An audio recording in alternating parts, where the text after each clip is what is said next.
எல்லோருக்கும் வணக்கம். எல்லாரும் எப்படி இருக்கீங்க? உங்களை மீண்டும் சந்திப்பதில் பெரும் மகிழ்ச்சி.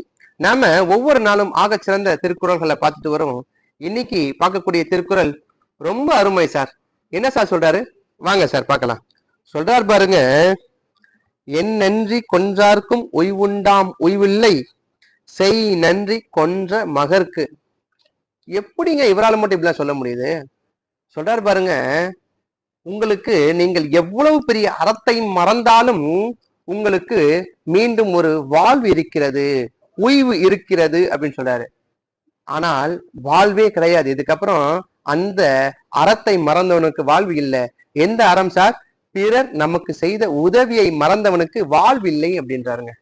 ரொம்ப அற்புதங்க. யாராலங்க இப்படி சொல்ல முடியும்? ரொம்ப அருமையா சொல்றாருங்க. நம்முடைய இளம் குழந்தைகளிடத்துல, இளம் தலைமுறையினரிடத்துல நாம சொல்லி பழகணும், பிறர் நமக்கு செய்த உதவியை நாம் ஒரு நாளும் மறந்து விடக்கூடாது. ஆனால் அந்த உதவியை யார் மறந்து விடுகிறார்களோ அவர்களுக்கு என்ன இல்லையா, இந்த வாழ்க்கை பயனுள்ள வாழ்க்கையாக இல்லை அப்படின்னு சொல்றாருங்க. மீண்டும் ஒரு அழகிய சந்திப்புல நான் உங்களை சந்திக்கும் வரை உங்களிடமிருந்து விடைபெறுபவர் உங்கள் முனைவர் பா மொய்தீன் பாஷா. நன்றி.